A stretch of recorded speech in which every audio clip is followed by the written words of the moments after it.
Hey guys, it's Austin here. I was just sitting here, thinking, why do I not show people what I do and the technology and stuff that I love to do? So I was just sitting there. I was like, I've built some stuff and I want to show it off. Like, it's cool. I find it really interesting and a good way to learn and way to get good hands-on skills. So without further ado, I'm gonna show you guys kind of what I've been up to and cool pieces of technology and recent upgrades and things like that I've gotten from my home lab. So here, I'll show you guys my home lab now. Hey guys, so here's my home lab. I got a NAS over here as well. But I'm gonna show you guys this.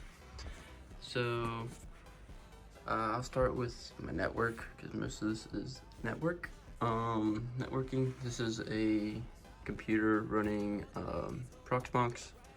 I have a Minecraft server, and I'll go how I have that running. Where I have an ISP that will not let me have a public IP, so I will tell you guys how I did that.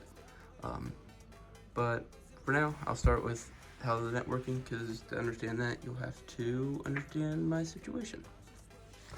So, right here, I have a box that comes in over my network. It has four LAN ports on it. One has PoE, but that doesn't matter.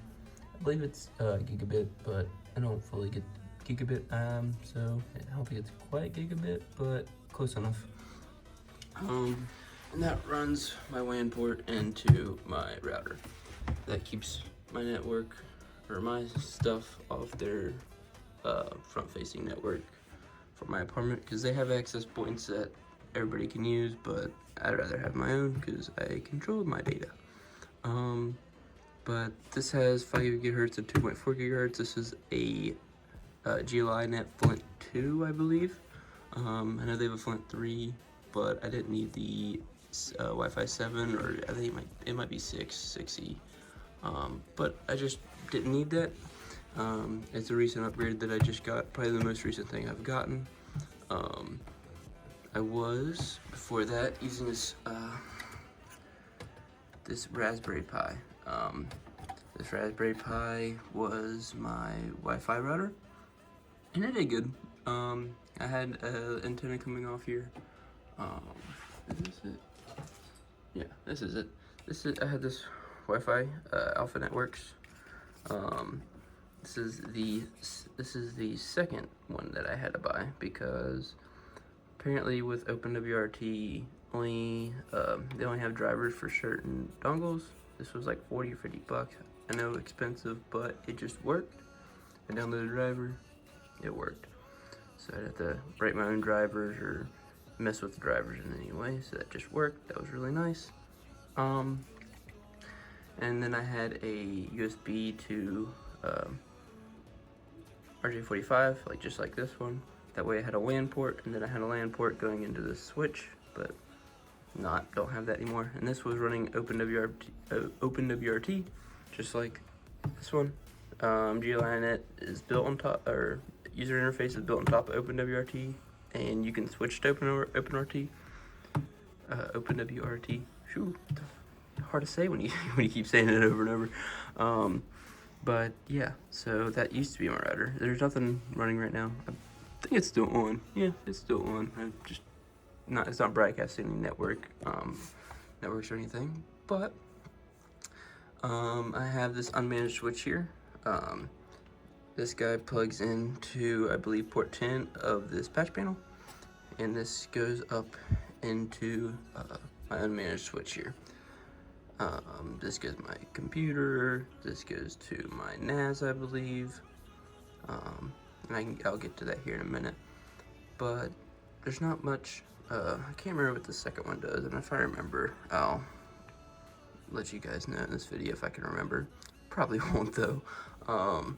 I'll have to look and see what that's running to. I'm trying to think, and I just can't think of what that's running to. But moving on. I just got this managed switch recently. Haven't done anything with it. I'm trying to learn. Working on my Network Plus.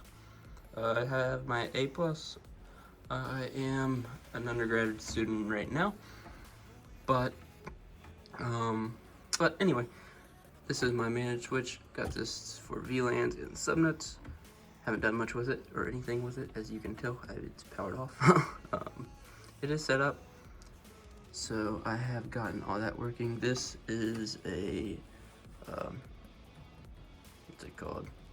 Port switcher, or HDMI port switcher. It has to have some angle for the remote, but when I switch out to this Xbox, which isn't plugged in right now, but I had a Steam Deck plugged up here as well, and I was playing games on that, but currently I don't have anything on it. So that is this, and then this it just is this is only Proxmox. Just done OS tinkering and playing around with Linux distros, and do have a Minecraft server running on this. And I already told you guys that, and I'll get more into that here in a minute. Well, I think we can go ahead and get that through now, since I've been through the whole network. Within my IP address, so I had to put a WireGuard tunnel onto my Minecraft server, and so I route my traffic through a VPN into a virtual server provider that I have. It's like $5 a month, and that allows me to get a public IP address, and so I forward all my Minecraft server packets just to send it to that VSP that I have. So that would work. Currently not working, have to admit. You know how that goes, but I haven't really had time to troubleshoot it too much. But I feel like I have to do something with the net rules, but maybe it's not right. Ports are open. It was working at one point, then one day it just did not work. So, but I haven't been able to troubleshoot that too much. Maybe I'll make a video on that here later. But so I have a tunnel going to my VSP, and then that is acting as my outbound computer, or they call it something, outbound computer. They call it something else, but that's not the technical name. But there is a name for that. And if I heard it, I'm sure I would know. But this is my NAS. I know, looks great, doesn't it? It's an Optiplex 980, and this Elite Desk this is a HP Elite Desk. This has a Ryzen 5 2400G E, the GE. Got it for like $100 at eCycling. It does everything I need to do. It's 4 cores, 8 threads. That's all I need, really. I would like to have more, but you know how that goes as a college student. This is a dual core 2 threads. This has I don't have a terabyte on it. I don't hardly have anything on it. This was my first introduction to networking, and it is running TrueNAS, and so I am able to access it on my network. I have a couple old like GoPro videos on that from when I was a child. It's not my only source of backup for those, so I just keep them on there. I was messing around with there, and they have containers on TrueNAS, and so I downloaded Ollama because I thought that'd be funny, running that on a dual core processor, which is funny. It was very slow, but whenever the DeepSeek language model came out, I downloaded it and put it on Ollama, and it worked. But it was really the smallest model they had, and it was very slow, as you would expect. You wouldn't expect it to be fast, but I tried doing some tried breaking their model. I'm currently a cybersecurity student, but tried breaking their model, never really got anywhere with it. But it was fun. It was fun messing around with it because I did not want to download their app for that. And then I can move on to this. I told you guys I had a 2400 GE in here. That is 4 cores, 8 threads, like I said.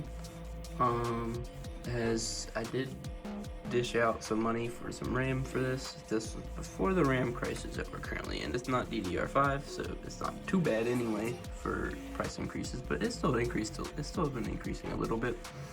I have 64 gigabytes of RAM in here, DDR4 SODIMM. I believe it's at 3,000 megahertz. Maybe not quite that. I think it's 3,000. Maybe 20. No, I think it's 2,666. 2666. But that gives me a lot of RAM for servers and spinning up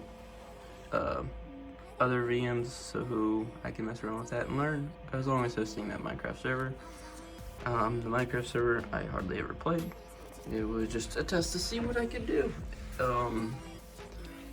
It taught me a lot about VPNs and tunnels, and so I learned a lot about that. And my next goal with VLANs would be, the reason I got this managed switch was so I could create a DMZ, so I could put this on the DMZ or have it connected where I can put the Minecraft server in the DMZ. So, but currently it does not have any, it's not posting anything right now because it's broken. But yeah, and if you're wondering about this rack that I have here, it's all 3D printed. I bought little rack nuts off Amazon and some of these screws. I can't remember the name of these screws. I have them somewhere, but I do not. But I just bought a little case of these rack nuts. And these were easy enough to put in. I'm sure you know how they work, but you just pull these in. They slot right into here just like that. And they've worked perfectly fine. I bought a 3D printer just for this, Bambu Lab A1. I've printed some other stuff with it too, but I'm still getting into the 3D printing as well. Like I said, I like technology. Maybe a little too much. Then down here, I have a old motherboard. If you happen to see that, it's AM4, but maybe I'll save that. It's probably, I wonder if it still works or not, but because I've been moved and stuff with it. But if it is, I want to make another little server. We'll see. It is ATX though, so it's definitely not gonna fit in this rack. And if you want to know where I got these print files for this, it's on Bambu Lab, and if anybody asks, I can put them down in the comments if you guys are wondering where I got the files for that. This is printed in PETG, I think with these as well. It's a little bit better on heat, not much, but a little bit better than PLA. The rest of it is printed in PLA. It doesn't really get too hot in here. It's not cold, but it's not hot. There's not much compute going on in here. Between a Raspberry Pi and an Elite Desk, so yeah. So that is my current home lab. And I'll be making videos on me upgrading this, and along with what I'm studying and what I'm learning within school. I am currently at Western Governors University. I went to school at West Virginia University for 2 years, and then I dropped out. Went to Western Governors online, lived at home for a year, and moved home back with my parents, but now I've moved out here. I'm now in North Carolina in the Raleigh area, and loving life. Girlfriend's currently a student down here, so I moved down here to be closer to her and, you know, better than West Virginia for the career field that I choose to be in. My little niche. Little niche. But anyway, so that is my current home lab. And I really got a lot of hands-on practice with OpenWRT. First time I set it up, it worked. And then at midnight, for some reason, it quit working that night. I believe it restarted or something. It didn't save the config. Had to reset it up again. Had the config. Made some tweaks to it one night after that, adding some stuff. I think it was a VPN. So WireGuard VPN, and broke it again. So I had to use the old config, then make the changes that I just made again because I forgot to save it. You know, fun times. But anyway, and for some reason, the antenna on my Raspberry Pi, I used the internal one for a while, but OpenWRT and that, they don't like working well with antennas, like with the Raspberry Pi for some reason. I don't know what it is. Sometimes the antenna would just go down. I wouldn't have internet, but luckily I have a backup with the building. And then at the time, my building Wi-Fi would be going out all the time too, so it was just a whole mess. My apartment would be losing Wi-Fi all the time for some reason, and yeah. So that was a big learning experience and fun. But if you guys enjoyed this video, please give me a like. And if you want to follow my journey and see what happens and where I'll go, hit the subscribe button. And only do that if you enjoyed this. Let me know what you guys think in the comment section below. I'd love to talk to you guys about this home lab and anything that you guys have going on. If you all have any questions or suggestions, leave them down in the comments, and I'll make sure to answer you guys and read those. So, yeah, thank you guys for watching, and peace out.